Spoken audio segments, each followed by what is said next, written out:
La integral definida. Considero que con los videos anteriores ya tenemos las herramientas necesarias para poder definir o interpretar lo que es la integral definida, pero para ello volvamos a recordar que para poder encontrar un área exacta bajo esta curva, bueno, con los videos anteriores estuvimos utilizando el método de los rectángulos para hacer esa aproximación y en específico utilizando las posiciones superiores o incluso las posiciones inferiores, bueno, dependiendo de dónde comencemos, y vamos a obtener la altura de cada uno de estos rectángulos. Y si sumamos estos dos rectángulos utilizando las alturas de las posiciones superiores, bueno, significa que tendremos una aproximación al área exacta bajo la curva. Utilizando la notación de sumas de Riemann, esto significa la suma de estas dos áreas, que debemos sumar el área de cada uno de los rectángulos desde igual a 1 hasta 2. Recuerden que f de x y es la altura y la delta de x es el ancho de cada uno de los rectángulos, siempre y cuando el ancho de cada uno de ellos sea una partición regular, es decir, que este rectángulo tiene el mismo ancho que este otro rectángulo. Así que vamos a considerar las particiones regulares, pero en realidad se puede considerar cualquier ancho de cada rectángulo para poder encontrar una aproximación al área bajo la curva. Si aumentamos el número de particiones regulares, significa que tendríamos más rectángulos, y al aumentar el número de rectángulos ustedes pueden notar que esos rectángulos se aproximan cada vez más a la curva que estamos trabajando, que en este caso sería la función f de x. Utilizando nuevamente las posiciones superiores de cada uno de los rectángulos, tendríamos para cada rectángulo su respectiva área, y al tener particiones regulares definido como delta de x, la suma de estos cuatro rectángulos, bueno, estaría dado nuevamente con las sumas de Riemann, que sería la sumatoria de cada uno de estos rectángulos desde igual a 1 hasta 4. Si aumentamos nuevamente el número de rectángulos, pueden notar ustedes que el comportamiento o la estructura de cada uno de estos rectángulos, la unión de cada uno de ellos, pueden ver que cada vez más se aproxima a esta curva, que es la que estamos trabajando. Así que como que la idea es que aumentemos el número de rectángulos para poder tener una mejor aproximación al área exacta bajo la curva. En este caso, como tenemos 11 particiones regulares, es decir, la delta de x es la misma para cada uno de los rectángulos. Las sumatorias de Riemann las sumas de Riemann, estaría dado de esta manera, desde igual a 1 hasta 11 de cada uno de las áreas de los rectángulos. Así que si ustedes pueden notar, al aumentar el número de rectángulos significa que nos vamos aproximando cada vez más al área bajo la curva. Si continuamos de esta manera, podemos tener más rectángulos y poder definirlo de una manera un poco más general. Si tenemos n rectángulos, significa que la suma de cada una de estas áreas lo podemos escribir con la notación de sumas de Riemann desde igual a 1 hasta n de cada una de esas áreas. Aquí, sé que hay un número finito de rectángulos, pero para interpretar esta idea, bueno, vamos a considerar que podemos tener más rectángulos, y ese número de rectángulos va a depender de la n que estemos trabajando. Así que ¿cuántos rectángulos necesitamos en realidad para poder tener un área exacta bajo la curva? Bueno, como que la impresión que tenemos es que debemos de tener una infinidad de rectángulos, es decir, muchas hileras que podríamos colocar aquí bajo esta curva, y pueden notar que aquí estoy colocando rectángulos que están debajo de esta curva, y al tener muchos más, es decir, cuando la n es todavía más grande, esos rectángulos se aproximan ya mucho más cerca de la curva que estamos trabajando, que sería la función f de x. Así que la pregunta sería: ¿cuántos rectángulos necesitamos para poder encontrar el área exacta bajo la curva? Bueno, parecería que no terminaríamos si seguimos colocando rectángulos cada vez más y más pequeños en anchura. Pero si tenemos una infinidad de rectángulos, pues la idea sería que encontremos el área exacta bajo la curva. Así que la respuesta a la pregunta ¿cuántos rectángulos necesitamos? Pues parecería que la noción es de tener una infinidad de rectángulos para poder encontrar el área exacta bajo la curva. ¿Cómo expresamos eso de manera de forma matemática o de manera formal? Bueno, lo expresamos de esta manera, con esta simbología, que significa lo que les acabo de comentar en palabras. Bueno, esto es lo que significa de manera simbólica. Sumar una infinidad de rectángulos significa calcular un proceso de límite cuando la n tiende a infinito de la sumatoria del área de cada uno de estos rectángulos. Esta interpretación que tenemos aquí del límite cuando la n tiende a infinito se está refiriendo a que este valor de n, bueno, tiene un valor muy grande, que no terminaríamos, y solamente en el infinito es donde alcanzaríamos el área exacta bajo la curva.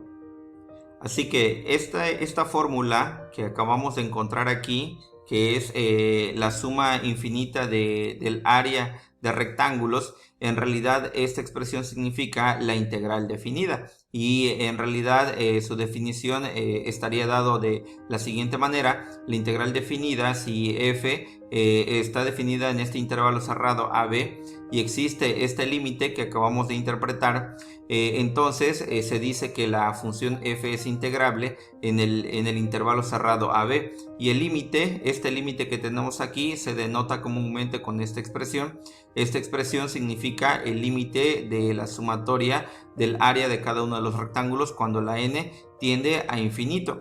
Y esta expresión que tenemos aquí, esta expresión se conoce como la integral definida de f entre a y b. Esta expresión que tenemos acá es la definición de la integral definida.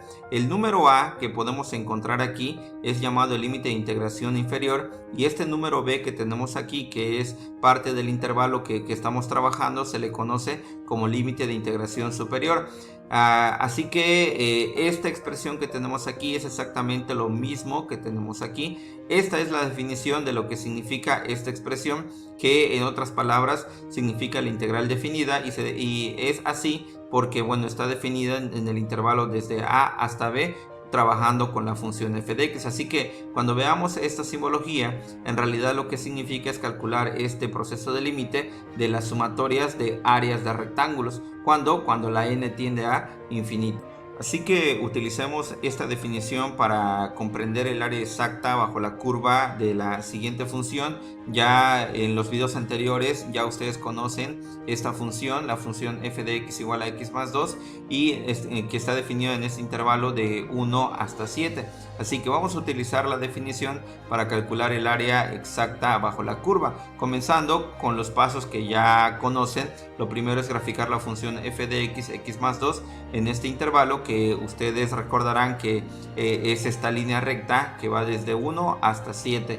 Posteriormente vamos a calcular el ancho de cada rectángulo, pero como cada rectángulo, bueno, se supone que debe ser un número infinito de rectángulos. Bueno, no sabemos en realidad cuánto vale esta n, así que no estamos definiendo el número de particiones regulares. Así que como no le estamos definiendo el número de particiones regulares, lo vamos a dejar como n en esta parte del denominador del cálculo de la delta de x.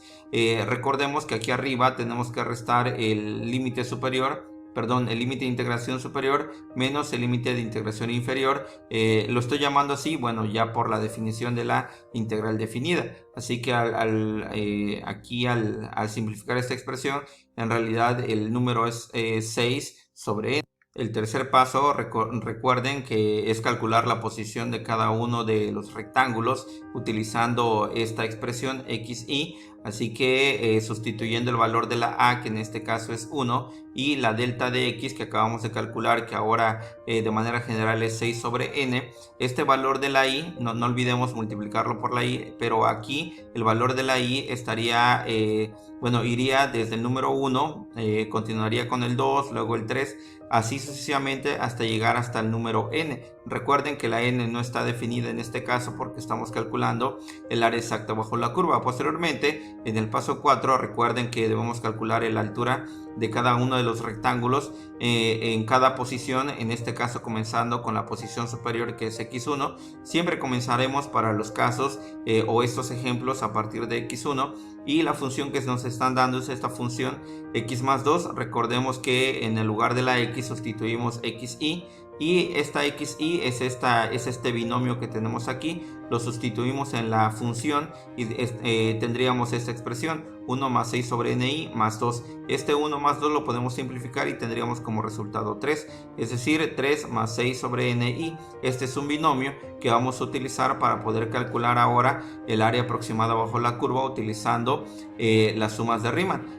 Aplicando esta definición de las sumas de Riemann, solamente sustituimos. Noten aquí que la i comienza desde 1 pero termina hasta n, y así que esta n se sigue repitiendo. Sustituimos lo que nos acaba de dar la función, que es 3 más 6 sobre ni, y lo multiplicamos por la delta de x, que es 6 sobre n. Este 6 sobre n multiplica a cada uno de estos términos y estaría dado de esta manera. Recuerden que 6 por 3 es 18, y esta n, bueno, que seguiría quedando como denominador. Este 6 por 6 es 36, n por n es n cuadrada, y tendríamos al lado la variable y. Aquí aplicamos la linealidad de la sumatoria, separamos la suma y sacamos la constante. En este caso no es necesario sacar esta constante, pero el 36 sobre n cuadrada sí es importante. Aplicamos las sumas especiales. Como esta es la sumatoria de una constante, desde igual a 1 hasta n, significa que es un producto de n por 18 sobre n, y este 36 sobre n cuadrada sigue quedando igual. La sumatoria de i, que es una suma espacial, estaría dado por n más 1 sobre 2, pero no nos conviene tener esta fórmula de esta manera. Recuerden que esta es la fórmula de la suma especial. Como no conocemos n, bueno, aplicamos la fórmula como se definió en uno de los videos, y a partir de aquí vamos a separar esta expresión.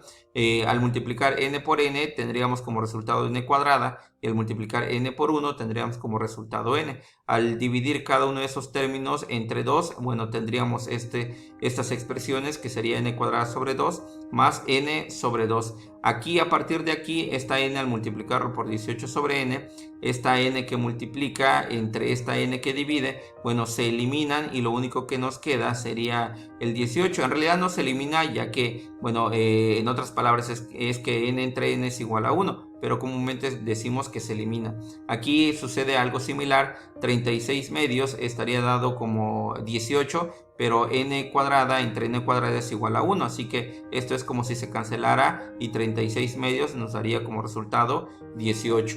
Aquí algo similar, 36 por n sería 36n, y n cuadrada por 2 sería 2n cuadrada. Pero esta n entre n cuadrada en realidad se elimina uno de arriba con una n de abajo, y la n de abajo quedaría solamente un término de n. Esta expresión, al simplificarlo, tendríamos como resultado 36 más 18 sobre n. Ya que tenemos simplificado esta expresión, lo que hacemos ahora, ya para concluir, es utilizando la definición, calculemos el área exacta bajo la curva de f de x, dado por esta fórmula, que es la definición, la integral de a hasta b de f de x. Lo único que hacemos es sustituir. La a es 1, la b es 2, que son el intervalo. Disculpen, no es 2, es hasta 7, ya que el intervalo es de 1 a 7. Sustituimos f de x, que es x más 2, la diferencial de x, que hay que colocárselo siempre, y esto por definición es el límite de esta sumatoria, pero esta sumatoria es lo que acabamos de calcular. Sustituimos el binomio, que es 36 más 8 sobre n, y aplicamos de un curso básico de cálculo diferencial, aplicamos el límite a cada uno de estos términos, es decir, tendríamos el límite de 36 cuando la n tiende a infinito, y el límite de 8 sobre n cuando la n tiende a infinito. De estos dos resultados, el límite de una constante, las propiedades del límite nos indica que el límite de una constante nos dará como resultado la misma constante, pero si tenemos el límite de una constante dividido entre una n cuando la n tiende a infinito, bueno, por definición este cociente se va haciendo cada vez más y más y más pequeño, y cuando la n es muy grande significa que este valor es casi cero, así que en el límite, cuando la n tiende a infinito, en realidad este valor vale 0 y lo único que nos quedaría sería el valor de 36, que sería el área exacta bajo la curva, 36 unidades cuadradas, y geométricamente representa el área debajo de la línea de la recta x más 2. Esta área exacta que tenemos aquí, que se ve sombreada, el área exacta es 36 unidades cuadradas, que es el área que estábamos buscando a través de las aproximaciones de los videos anteriores.